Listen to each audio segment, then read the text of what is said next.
Welcome, dear soul. You are watching Lotus of Dharma, a space for quiet reflection, for timeless wisdom, and for remembering what the world often makes us forget, that peace is not something we chase, but something we awaken to. I'm deeply grateful to have you here. Today's video begins with a question many of us have whispered in the dark. Why me? When life hurts, when things fall apart, it's only natural to ask. Some may say we must never ask this question, that it shows weakness, or that we should simply move on. But Buddhism does not silence our pain. Instead, it teaches us how to understand it. In this journey, we will explore what the Buddha taught, not to shame the question, but to transform it. Because sometimes, the question itself is pointing toward a deeper truth we haven't yet seen. But before we begin, I invite you, gently, to like this video, share it with someone who may need comfort today, and subscribe to Lotus of Dharma. Each gesture helps this community grow and gives us strength to continue sharing these teachings with those who seek them. Now, settle in, breathe deeply, and let us begin this quiet walk together. The Buddha was not shielded from sorrow. He was not some untouched, enlightened being from birth who floated above the world's troubles. No, he was human, fully and tenderly so. He lost his mother as an infant, a wound that planted the first seed of impermanence in his heart. As he grew, he encountered sickness, the slow decay of the body through aging, and eventually, the unspoken certainty of death. Surrounded by wealth, luxury, and admiration, he tasted all that the world could offer, and yet, he saw that none of it could shield the heart from suffering. And so, out of deep compassion, not rebellion, he turned away from the palace walls. Not to escape the world, but to understand it at its very roots. When he sat beneath a Bodhi tree, he did not seek visions or miracles. He was seeking truth. And what he discovered there was simple, but profound enough to change the course of human understanding. He saw that suffering is real, not as a punishment or a flaw in the system, but as a natural condition of existence. This is the first noble truth, and it is not meant to sadden us, but to wake us up. But the Buddha did not stop there. He saw more, that suffering has a cause, and that cause is not fate, not divine judgment, not something outside of us. It is craving. It is attachment.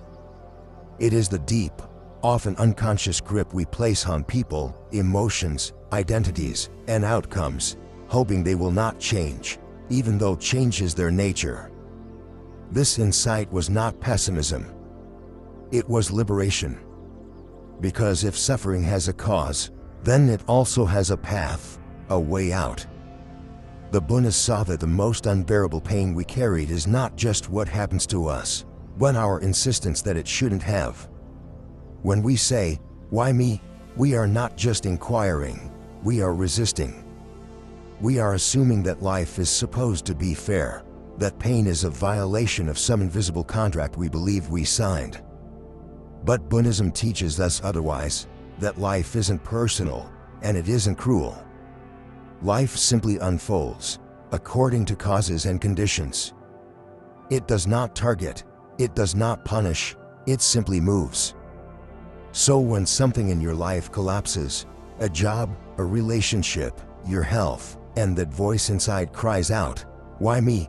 pause for a moment. Notice where that voice is coming from. It is not your deepest wisdom. It is your ego, startled by the loss of control. The ego depends on meaning, on stability, on a story in which things happen for a reason we can accept.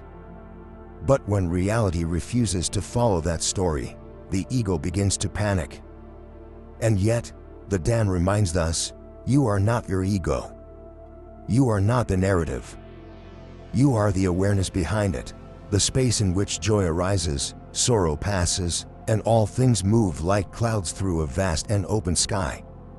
This shift, from identification to observation, from resistance to understanding, is the beginning of true freedom. You stop believing that suffering is a personal failure or divine punishment. You begin to see it as part of the natural rhythm of life, as impersonal as the tide. It does not mean you are broken. It does not mean you are chosen. It simply means you are alive. And from that understanding, a new possibility arises. If suffering is not your enemy, then maybe it can be your teacher. Let us reflect on karma, for it is one of the most misused and misunderstood teachings, especially in the modern Western world. Far too often, people interpret karma as a form of punishment, as if the universe were keeping score, waiting to strike you down for some past mistake. This, however, is not the Buddhist teaching. Karma is not cosmic revenge. It is not a system of reward and punishment handed out by some divine authority. Karma simply means action, and more specifically, it refers to the law of cause and effect. Every thought, word, and deed plants a seed. And those seeds bear fruit when the conditions are right, not because someone decides you are deserving, but because that is the natural law that governs all life. Just as an acorn will grow into an oak tree when nourished, so too do our intentions and actions shape the field of our experience. There is no judgment in this, only unfolding. But it is crucial to understand that not all the suffering you encounter comes from seeds you personally planted. Life is not a simple ledger of individual deeds. Much of the sorrow we carry is collective, born from the karma of generations before us, from patterns of thought and behavior that have been passed down through families, cultures, and societies. War, injustice, poverty, disease, these do not arise solely from one person's doing, but from centuries of shared ignorance, fear, and craving. So when pain visits your life, don't be so quick to assume it is punishment. Don't turn against yourself with blame or shame. Instead, recognize that you are part of a much larger fabric, one that stretches far beyond this single lifetime, far beyond your own choices. The Buddha taught that while we cannot always control the fruits that ripen in our lives, we can choose how we respond. We can plant new seeds, rooted in wisdom, compassion, and mindfulness. And in doing so, we do not just heal ourselves, we help shift the karma of all beings. This is the beauty of understanding karma rightly. It frees you from the tyranny of guilt, and at the same time, empowers you with deep responsibility. You are not a helpless victim of fate, nor a target of cosmic justice. You are a participant in a great unfolding, and every moment, every breath, is an opportunity to bring light into the garden. So again, karma is not personal, even when the pain feels so deeply personal. The suffering that comes to you is not a punishment. It is a result, and more importantly, it is an invitation. An invitation to wake up, to respond with clarity instead of reactivity, and to turn your life into a path of awakening.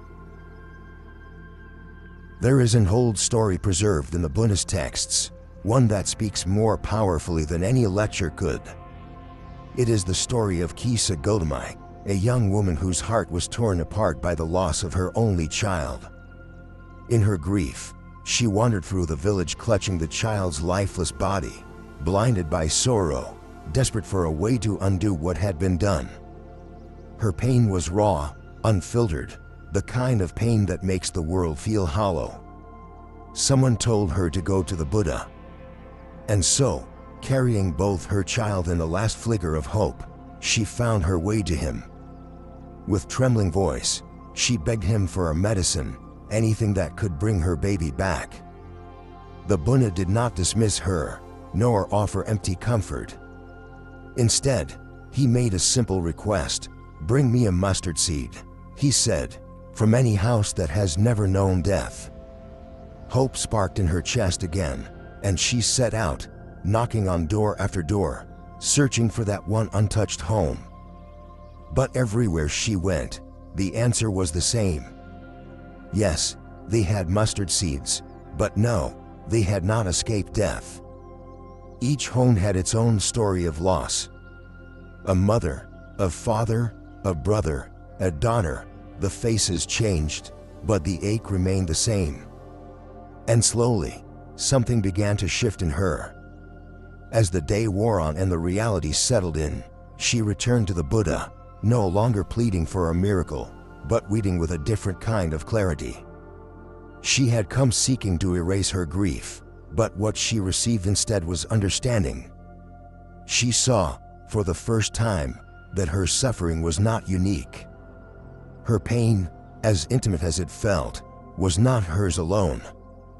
It was the shared condition of being human, the quiet sorrow that threads through every life. This is the first turning of the mind in the practice of Dhamma. When we stop asking, "Why me?" and begin to realize, so this is what it means to live. In that moment, compassion is born. Not the pity that comes from looking down on others, but the deep tenderness that arises when you realize we are all carrying something heavy. The heart begins to soften, and in that softening, we are no longer isolated.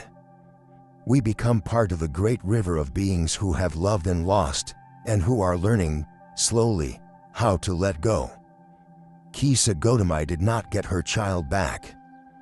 The Buddha did not change the laws of nature for her.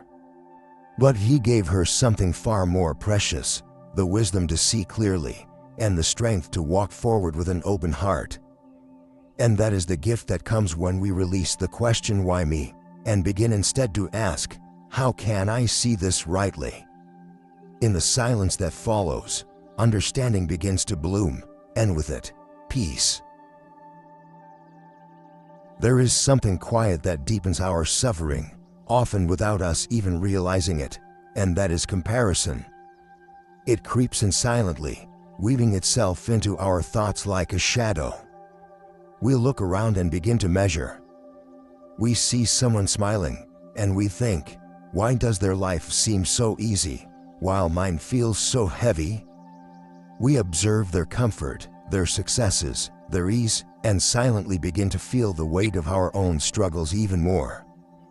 But what we fail to see, what comparison hides, is the truth of their inner world. You do not see their sleepless nights, their unspoken fears, the silent battles they carry behind polite smiles and well-lit photos. You see the surface, but not the storm. The Buddha warned us, comparison is not only the thief of joy, it is the thief of truth. It convinces us that life is a race, that suffering is a competition, that peace belongs only to those who seem to have more. But in truth, your path is not theirs, and theirs is not yours. The terrain beneath your feet is uniquely shaped by the causes and conditions of your life. No one else can walk it for you. No one else can understand its full depth. To compare your journey to another is to forget its sacredness. And when we begin to compare our pain, thinking that ours is worse or more unfair, we do not lighten it. We multiply it. We turn suffering into resentment, sadness into bitterness. The wound grows deeper, not because of what happened, but because of what we tell ourselves about it. But there is another way. When we stop comparing and begin to accept, a space opens. That space is gentle, forgiving, and powerful. Acceptance does not mean resignation. It means seeing things as they are, without layering them with should have been or why not me. In that space of acceptance, something subtle happens. Pain no longer isolates us. It becomes something we can hold, tend to, and even grow from. So the next time you catch yourself comparing, pause. Breathe it.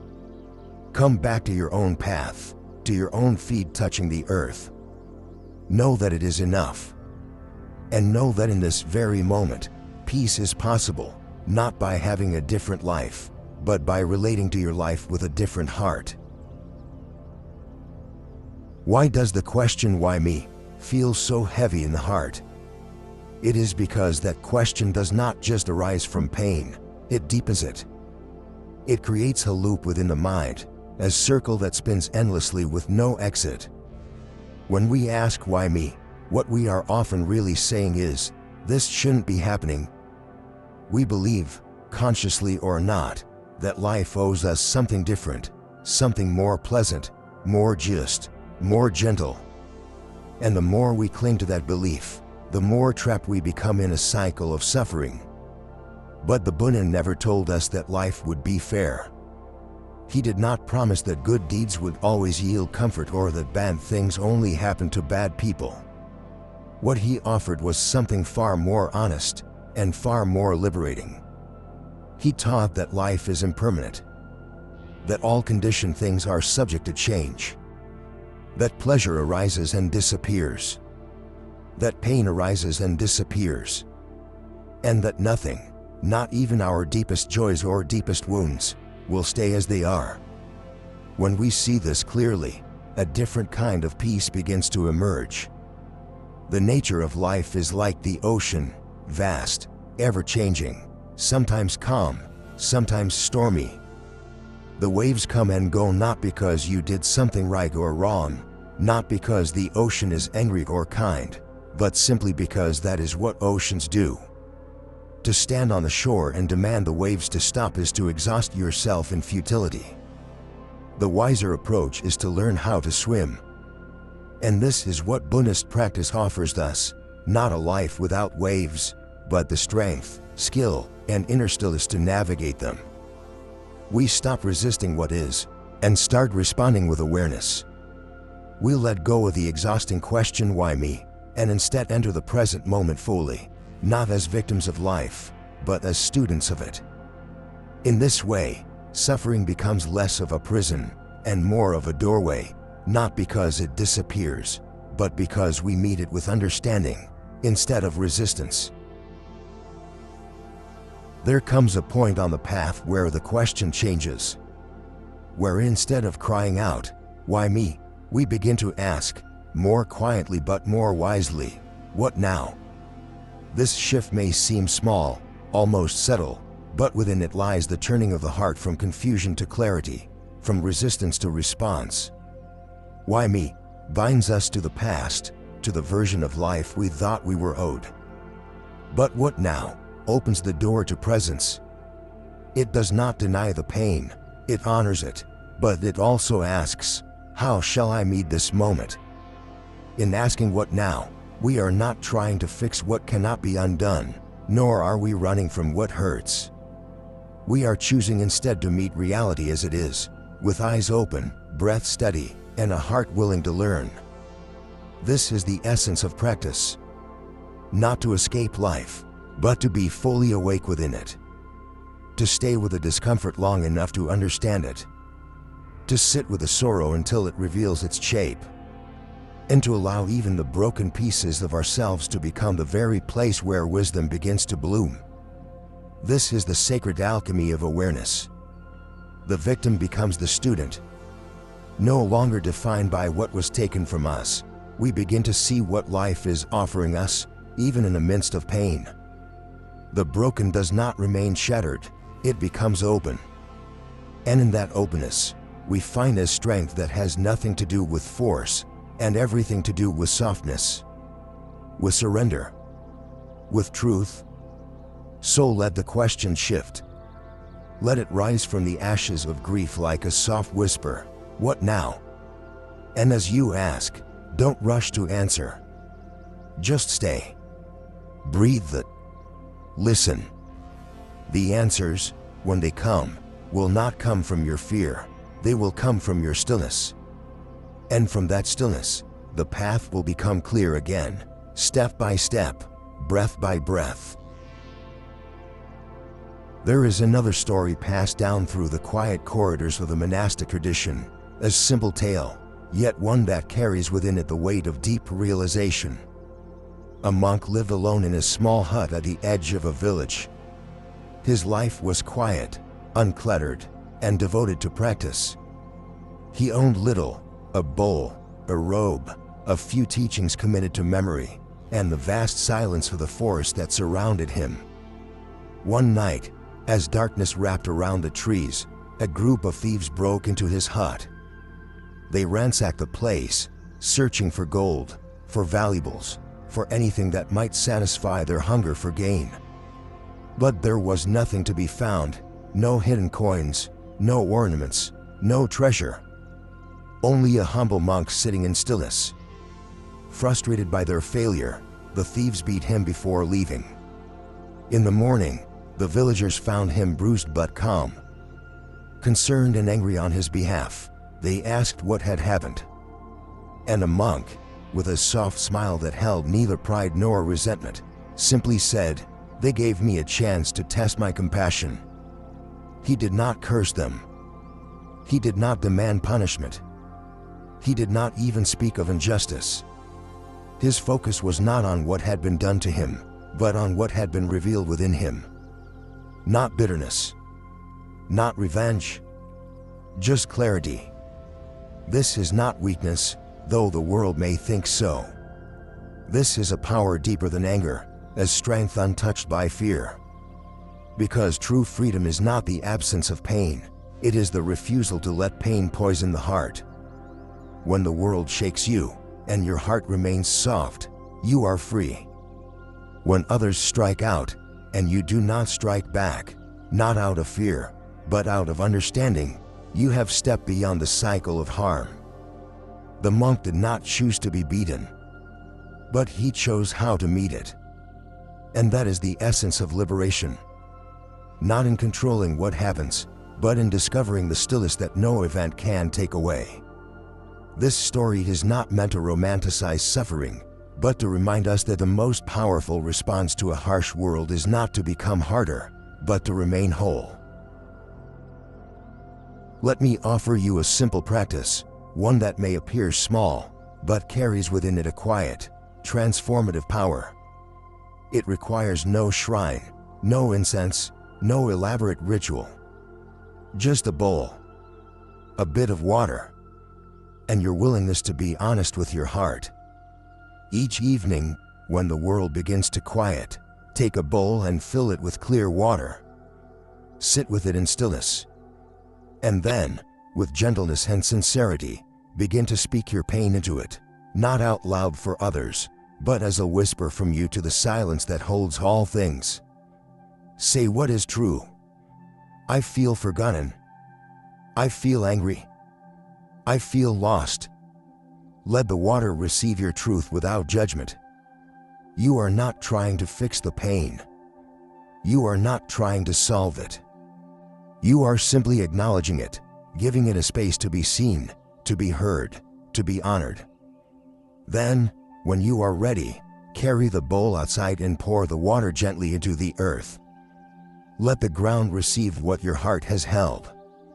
Let the sky above bear witness.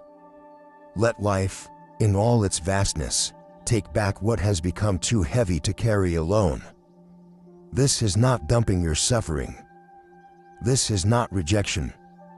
It is an act of reverence, a gesture of love toward yourself and toward the world.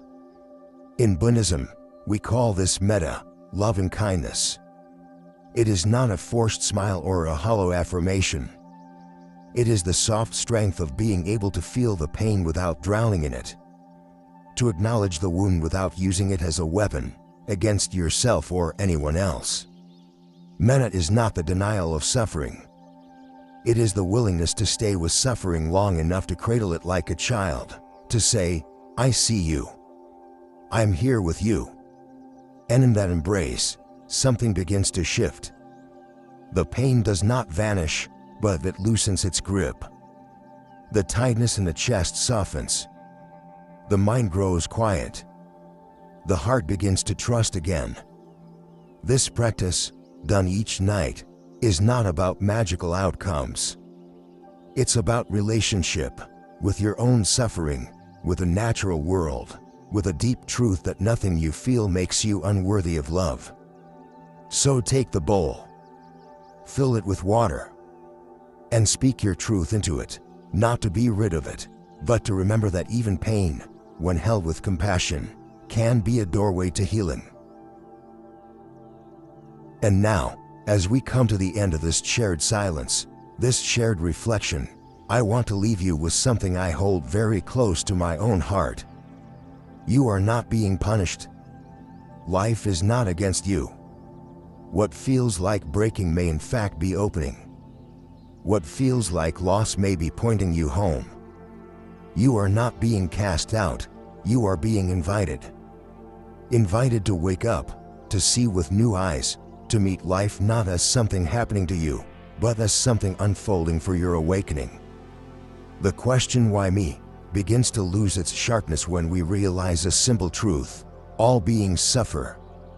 No one escapes the touch of impermanence. No heart remains unbroken forever. But here's the other side of the truth: all beings can awaken. All beings can find the path that leads inward, toward peace, toward freedom. And you, dear friend, are no exception. So the next time life brings pain to your door, instead of shrinking, instead of resisting, try whispering something different. Try saying, "I'm here." Let that be your beginning. Then say, "I'm listening." And when you're ready, "I'm learning." With each breath, turn toward the moment. Turn toward yourself. Not to fix, but to feel. Not to control, but to understand. And most importantly, trust this: you were never alone.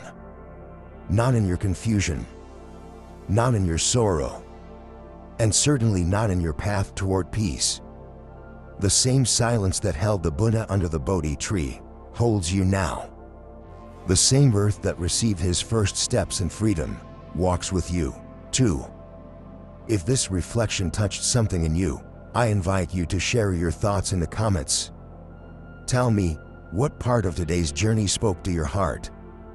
Or simply write, "I'm here," to remind yourself and others that you are walking this path with awareness.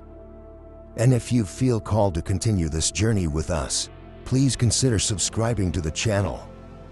It helps us grow, but more importantly, it allows these teachings to reach others who may be sitting in silence, searching for the same light. May we keep walking together, breath by breath, step by step, toward stillness, toward clarity, and toward peace.